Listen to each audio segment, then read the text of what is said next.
नमस्कार. मी डॉक्टर रामचंद्र मुंजाजी भिसे, समाजशास्त्र विभाग प्रमुख, दिगंबरराव बिंदू महाविद्यालय भोकर. आज आपण प्रामुख्याने सामाजिक संशोधन पद्धती, त्यामधील सामाजिक संशोधनाचं महत्त्व, त्याची उपयोगिता याविषयीची चर्चा आपण करणार आहोत. प्रामुख्याने आपण पाहतो की समाजामध्ये जी वेगवेगळी संशोधनं होत असतात, ती नैसर्गिक शास्त्रातली असू द्या की सामाजिक शास्त्रातली असू द्या, त्याची उपयोगिता काय आहे? मग सामाजिक संशोधन कशा पद्धतीने उपयुक्त ठरतं? त्याचं महत्त्व काय आहे? याचा आढावा आज आपण घेणार आहोत. संशोधन करत असताना आपल्याला बऱ्याच वेळेस प्रश्न पडतो, की संशोधनासाठी वेळ, पैसा, श्रम हे खर्च होत असतात. हे होत असताना हे संशोधन काय उपयोगाचं आहे? कितपत उपयोगी पडतं समाजाला? समाजाच्या प्रगतीसाठी हे उपयुक्त आहे का? असे अनेक प्रश्न आम्हा सर्वांनाच पडतात.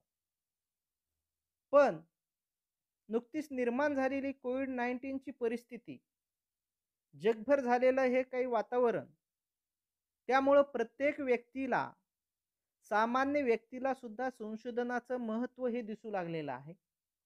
कारण आपण पाहतो, की प्रत्येकजण चर्चा करतोय, की कोरोनावरली लस आलेली आहे का? कोरोनामुळे आम्हाला एकत्र येता येत नाहीये. विवाह समारंभ आयोजित करता येत नाहीयेत. वेगवेगळे प्रश्न निर्माण झालेले आहेत. रोजगाराचा प्रश्न असेल, असे असंख्य प्रश्न निर्माण झालेले आहेत आणि या असंख्य प्रश्नांमुळे आपण पाहतो, की समाजातली प्रगती ही थांबलेली आहे. आणि हे सगळं अभ्यासायचं असेल, ह्या सगळ्यांचा शोध घ्यायचा असेल, तर आपल्याला मित्रहो सामाजिक संशोधनाशिवाय पर्याय नाही. संशोधनाशिवाय पर्याय नाही. म्हणून दिवसेंदिवस आपल्या लक्षात येतं, की संशोधन हे अत्यंत उपयुक्त आहे, महत्त्वाचं आहे. सामाजिक संशोधन संशोधन हे खऱ्या अर्थाने समाजाच्या प्रगतीची जननी आहे असं आपल्याला म्हणता येईल. संशोधनाशिवाय समाजाची प्रगती होऊ शकत नाही. अनेक जण प्रश्न विचारतात, की नेमकं कशा पद्धतीने संशोधन करायचं? संशोधनाची उपयुक्तता काय आहे? तेव्हा असं लक्षात येतं, की संशोधन म्हणजे काय? तर प्रामुख्याने सांगितलं जातं, की जुन्या ज्ञानाचे व सिद्धांताचे पुनर्परीक्षण आपल्याला संशोधनातून करता येतं. नवीन ज्ञानाची प्राप्ती आपल्याला संशोधनातून करता येते. आणि मग अशा वेळेस आधुनिक काळामध्ये आपल्या हेही लक्षात येईल, की संशोधनाशिवाय पर्याय राहिलेला नाही. वेगवेगळी सरकारी धोरणं तयार करायची असतील, ती यशस्वी करायची असतील, तर निश्चितपणे संशोधन हे उपयुक्त ठरतं. सामाजिक शास्त्रांमधलं संशोधन हे अधिक महत्त्वाचं असतं. कारण समाज समाजामधल्या व्यक्तींची प्रगती, व्यक्तींचं वर्तन, व्यक्तींमधले सामाजिक संबंध या सगळ्यांच्या संदर्भामध्ये निर्माण होणाऱ्या समस्या या सगळ्या संदर्भाने आपल्याला सामाजिक संशोधनातून वेगवेगळे सिद्धांत मांडता येतात. वेगवेगळ्या प्रकारचं संशोधन करता येतं आणि त्याच्यावर तात्काळ आपल्याला पर्याय काढता येतो, समस्यांवर उपाय आपल्याला शोधता येतो. म्हणून समाजाच्या प्रगतीसाठी सामाजिक संशोधन हे महत्त्वाचं असलेलं दिसून येतं. एव्हरेस्ट शिखर चढणे हे आपण पाहतो, की एव्हरेस्ट शिखर चढल्यामुळं काय झालं? तर आपल्याला सांगता येईल एव्हरेस्ट शिखर चढल्यामुळं आपल्याला त्या माध्यमातून संशोधकाची किंवा चढणाराची जिज्ञासा पूर्ण झालीच. पण त्याचबरोबर सर्वांसाठीचं ज्ञान प्राप्त झालं. शिखराचा रस्ता कसा आहे? जाताना काय अडचणी आल्या? ह्या संदर्भाने जेव्हा पहिलाच शिखरावर चढलेला व्यक्ती त्याच्या नोंदी करतो, तेव्हा दुसऱ्यांना तो मार्ग चढताना येणाऱ्या संभाव्य अडचणी सुद्धा लक्षात येतात. संशोधनाचा फायदा तुम्ही म्हणाल, सामाजिक संशोधनाचा फायदा हा तात्काळ तुम्हाला जरी दिसत नसला, तरी समाजामध्ये अनेक प्रकारचा फायदा हा असलेला आपल्याला दिसून येतो. समाजाकरिता हे संशोधन फायद्याचं असलेलं आपल्याला सांगता येतं. सामाजिक संशोधनामधला महत्त्व विचारात घेताना पहिल्यांदा आपल्याला सांगता येईल, की पहिला मुद्दा आपल्याला किंवा पहिल्यांदा सांगता येतं, की अज्ञानाचा नाश हा आपल्याला संशोधनातून करता येतो. जे समाजामध्ये वेगवेगळ्या प्रकारचं अज्ञान आहे, ते दूर करायचं असेल, तर आपल्याला सामाजिक संशोधन करावं लागतं. सामाजिक संशोधनातून अज्ञानामुळे ज्या काही समस्या समाजामध्ये निर्माण झालेल्या असतात, सामाजिक समस्या, त्याबाबतचं ज्ञान हे आपल्याला मिळत असतं. अज्ञानामुळे समाजामध्ये आपण पाहतो, की भाषावाद आपण करतो, प्रांतवाद आपण करतो, धर्मभेद झालेले आपल्याला दिसून येतात, जातीभेद झालेले आपल्याला दिसून येतात आणि ही जी काही संकुचित प्रवृत्ती आहे, तिला आळा घालण्यासाठी आणि ह्या ज्या काही समस्या निर्माण झालेल्या आहेत, त्याच्यावर उपाय शोधण्यासाठी या सगळ्या समस्या अज्ञानातून तयार झालेल्या आपल्याला दिसून येतात. संकुचित वृत्तीतून आपल्याला तयार झालेल्या दिसून येतात आणि मग ह्या सगळ्यांचा संदर्भातलं ज्ञान हे आपल्याला सामाजिक संशोधनातून प्राप्त करता येतं. संशोधकातून संशोधनातून प्राप्त झालेलं हे काही ज्ञान असेल, ह्या ज्ञानाला कोणत्याही प्रकारची मर्यादा ही नाहीये. अमर्याद ज्ञान आपण प्राप्त करू शकतो आणि याविषयीचं जे काही ज्ञान प्राप्त झालेलं असेल, ते ज्ञान हे अज्ञानाला दूर करत असतं. संबंधित विषयाचं आपण शास्त्रीय ज्ञान प्राप्त करत असतो संशोधनातून. ज्या काही समस्या निर्माण झालेल्या आहेत त्या शास्त्रीय पद्धतीने शोधत असतो आणि शास्त्रीय पद्धतीनेच त्याच्यावर आपण उपाय हा शोधत असतो. ती समस्या का निर्माण झालेली, कशामुळे निर्माण झालेली, त्याबद्दलचं आपलं समाजातलं अज्ञान काय आहे हे आपण शोधून काढतो आणि जिथं सामाजिक संशोधनातून ज्ञानाची प्राप्ती होते तिथं अज्ञान हे दूर झालेलं आपल्याला दिसून येतं. हे जे काही अज्ञान असेल, दूर होण्याचं काम जर होत असेल तर ते फक्त काम संशोधकाचंच आहे का? संशोधकापुरतंच मर्यादित होतं का अज्ञान दूर संशोधकाचं? तर तसं नाही. संशोधक ते सामान्य जनता हे ज्ञान प्राप्त केल्यानंतर आपण सामान्य जनतेपर्यंत ते ज्ञान पोहोचवतो संशोधनाच्या माध्यमातून. म्हणून संशोधक ते सामान्य जनता यांच्यापर्यंत हे ज्ञान पोहोचवण्याचं काम हे या माध्यमातून होतं. वैज्ञानिक पद्धतीने हे ज्ञान आपण प्राप्त केलेलं असतं. म्हणून अज्ञान दूर करण्यासाठी, अज्ञानाचा नाश करण्यासाठी सामाजिक संशोधन हे उपयुक्त ठरतं असं आपल्याला सांगता येईल. त्यानंतर दुसरं आपल्याला सांगता येईल, सामाजिक कल्याणासाठी सहाय्यक आहे. सामाजिक संशोधनातून आपल्याला सामाजिक कल्याण साधता येतं. व्यक्तीचं असेल, संस्थेचं असेल, कल्याण जर आपल्याला करायचं असेल तर निश्चितपणे त्या ठिकाणी आपल्याला सामाजिक संशोधन उपयुक्त ठरतं. वैज्ञानिकतेचा आधार घेऊन आपण जे काही ज्ञान प्राप्त करत असतो आणि सामाजिक कल्याणाच्या योजना ज्या आपल्याला तयार करायच्या असतात, त्या अधिकपणे प्रभावीपणे यशस्वी करायच्या असतील तर त्या ठिकाणी योजना तयार करत असताना तुम्ही संशोधन जे काही झालेलं आहे त्या संशोधनाचा आधार जर घेतला तर निश्चितपणे आपण त्या ठिकाणी चांगल्या कल्याणकारी योजना तयार करू शकतो. आपण एखाद्या समस्येचा शोध घेत असतो आणि शोधावरून शोध घेतल्यानंतर त्यावर आपण उपाययोजना सुचवत असतो. हे काम संशोधनातून होत असतं. उदाहरणार्थ शेतकऱ्यांच्या आत्महत्या आहेत, त्याची कारणे आपण शोधत असतो आणि त्यावर उपाय सुद्धा आपण सांगत असतो.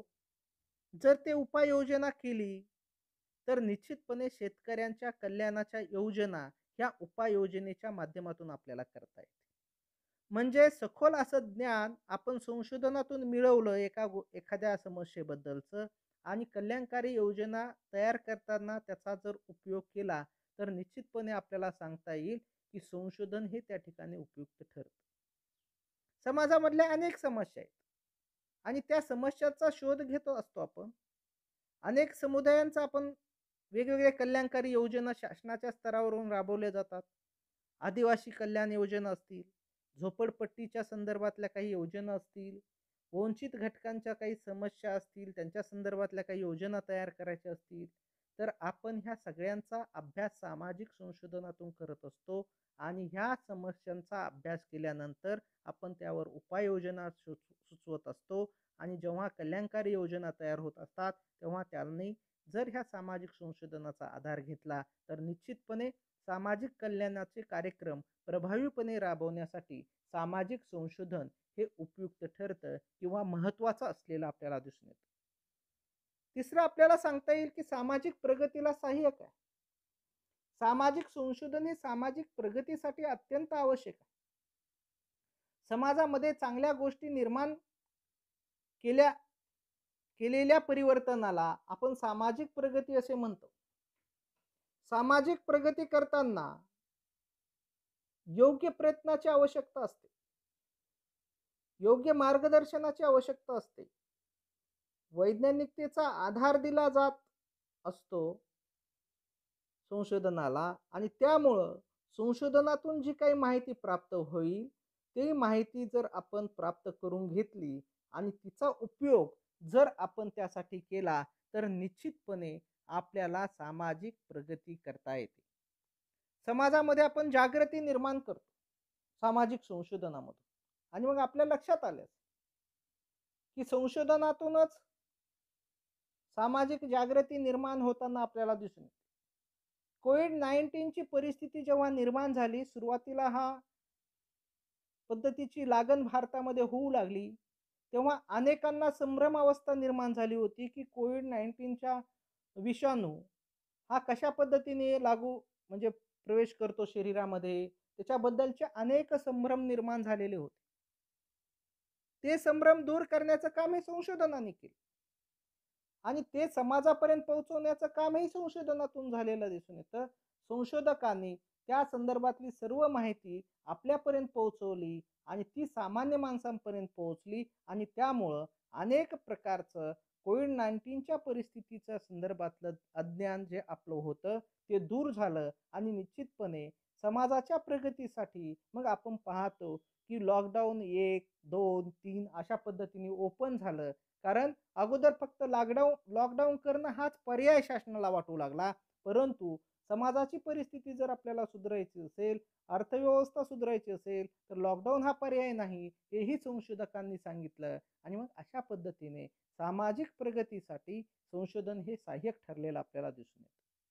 त्यानंतरचा चौथा मुद्दा आपल्याला सांगता येईल, की सामाजिक नियंत्रणासाठी सुद्धा सामाजिक संशोधन हे उपयुक्त आहे. सामाजिक नियंत्रण ठेवण्यासाठी सुद्धा ते एक सहाय्यक आहे. सामाजिक विघटनाची कारणं आपण शोधत असतो सामाजिक संशोधनातून आणि कोणती कारणं आहेत ही जर आपल्याला माहीत झालं, की विघटन ह्या सामाजिक परिस्थिती ह्या कारणांमुळे होत आहे, तर त्या ठिकाणी त्या कारणांवर उपाय करण्याचं काम हे आपल्याला करता येतं. सामाजिक विघटनाची परिस्थिती निर्माण होते. वर्तनविषयीचं ज्ञान लोकांचं आपल्याला सामाजिक संशोधनातून पाहता येतं. संशोधनातून वेगवेगळ्या प्रकारचं वर्तन, व्यक्तीच्या क्रिया, समाजामधील व्यक्तींच्या क्रिया, प्रतिक्रिया कशा पद्धतीने असतात याचाही ज्ञान आपल्याला संशोधनातून होत असतं. आपण पाहिलं, की समाजामध्ये उदाहरण जर आपण घेतलं तर समाजामध्ये गुन्हेगारीचं प्रवृत्ती वाढत आहे, प्रमाण वाढत आहे. तर ते का वाढत आहे? याचा शोध सामाजिक संशोधनातून आपल्याला घेता येतो. समाजामध्ये दारिद्र्याचं प्रमाण वाढत आहे. समाजामध्ये लागणाऱ्या वस्तूचा तुटवडा निर्माण होत आहे. याची कारणं आपण जेव्हा शोधतो, तेव्हा आपल्या असं लक्षात येतं, की गुन्हेगार प्रवृत्तीला जर आळा घालायचा असेल, सामाजिक नियंत्रण करायचं असेल त्यावर, तर कोणत्या उपाययोजना केल्या पाहिजे, हेही आपल्याला संशोधनातून सांगता येईल. दारिद्र्याचं प्रमाण कमी करायचं असेल तर कशा पद्धतीने आपल्याला ते कमी करता येईल हेही आपल्याला संशोधनातून सांगता येईल. वस्तूचा तुटवडा होत असेल, मागणी जास्त असेल, तर त्याच्या संदर्भातले उपाययोजना सुद्धा आपल्याला करता येतील. म्हणजे एकंदरीत संशोधनातून आपल्याला सामाजिक नियंत्रणाची परिस्थिती किंवा सामाजिक नियंत्रणासाठी आपलं सामाजिक संशोधन हे उपयुक्त ठरतं असं आपल्याला सांगता येतं. त्यानंतर आपल्याला सांगता येतं सामाजिक नियोजनाला सहाय्यक आहे, की आताच मी तुम्हाला सांगितलं, की एखाद्या गोष्टी आपल्याला करायच्या असतील तर त्याचं नियोजन करणं हे आवश्यक आहे. योग्य दिशेला आपण जाणं गरजेचं असतं. समाजातल्या सर्वच घटकाचा अभ्यास हा आपल्याला करता येतो. त्याचं नियोजन आपल्याला करता येतं. आपल्याला ज्ञान प्राप्तीसाठी संशोधन आवश्यक असतं आणि मग ह्या सर्व घटकांचं ज्ञान हे आपल्याला संशोधनातून होतं. की एखाद्या समाजाचा संदर्भात आपल्याला अभ्यास करायचा असेल, समाजामध्ये ही परिस्थिती का निर्माण झालेली असेल, तर आपण तिथली संस्कृती अभ्यासू शकतो. त्या लोकांच्या समस्या काय आहेत हे अभ्यासू शकतो. संघटना कशा पद्धतीने तिथं कार्यरत आहेत याचा अभ्यास आपण करू शकतो. आणि मग जेव्हा एकंदरीत आपण विचार करतो, की हे सगळं ज्ञान आपल्याला मिळणं आवश्यक असतं. हे ज्ञान आपल्याला घ्यायचं असेल, तेव्हा आपण पाहतो, की जर ज्ञान नसेल, तर ज्ञानाअभावी केलेलं नियोजन हे अपयशाचं कारण ठरू शकतं. आणि आपण नियोजन केलं, ज्ञानप्राप्ती केली आणि एखादी योजना अंमलात आणली, तर तिला यश किती मिळू शकतं, हे अनेक योजनेतून शासनाच्या आपल्या लक्षात आलं, की लोकांची शासनाच्या योजनेच्या बाबतीत उदासीनता असते. परंतु आपल्याला माहीत आहे, की जलस्वराज्य प्रकल्प असेल, ग्राम स्वच्छता अभियान असेल, याला लोकांनी भरभरून प्रतिसाद दिला. लोकांचा लोकसहभाग त्याच्यामध्ये आवश्यक आहे. अशा पद्धतीचं संशोधन झालं, की लोकांचा लोकसहभाग जिथं-जिथं असेल, तिथं-तिथं लोक त्या योजनेकडे उदासीनपणे न पाहता ते त्यामध्ये सहभागी होतात. त्यामुळं आपण पाहतो, की सामाजिक नियोजनाच्या जेव्हा योजना तयार होत असतात किंवा सामाजिक नियोजनाचं आपल्या संशोधनातून आपण जेव्हा विचार करतो, तेव्हा सामाजिक नियोजनासाठी सुद्धा आपलं संशोधन हे उपयुक्त ठरतं असं आपल्याला सांगता येतं. आणि अशा अनेक योजना ह्या यशस्वी झाल्या. त्याचं एकमेव कारण आपल्याला सांगता येईल, की संशोधनातून आपण ज्ञानप्राप्ती केली आणि त्या ज्ञानाचा उपयोग सामाजिक नियोजनासाठी झाला आणि सामाजिक नियोजन हे सामाजिक संशोधनासाठी अत्यंत उपयुक्त ठरलं. त्यानंतर सामाजिक शास्त्रांच्या विकासाचा आपण जेव्हा विचार करतो, त्यांच्या विकासासाठी सुद्धा सामाजिक संशोधन हे अत्यंत उपयुक्त.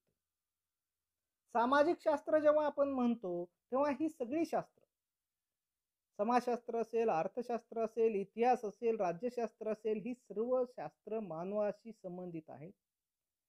मानवाचा विचार करणारी शास्त्र आहेत. मानवाच्या वर्तनाचा विचार करणारी शास्त्र आहेत. मानवाच्या संदर्भातले अभ्यास करणारे शास्त्र आहेत. म्हणजे एकंदरीत आपण पाहतो, की मानव हा सामाजिक शास्त्राचा केंद्रबिंदू असलेला आपल्याला दिसतो. आणि त्यांच्या संदर्भामध्ये, मानवाच्या संदर्भामध्ये आपल्याला वेगवेगळ्या प्रकारचे अभ्यास, मानवी वर्तनाचा अभ्यास असेल, मानवाच्या वेगवेगळ्या पैलूंचा अभ्यास असेल, हे आपल्याला करता येतं.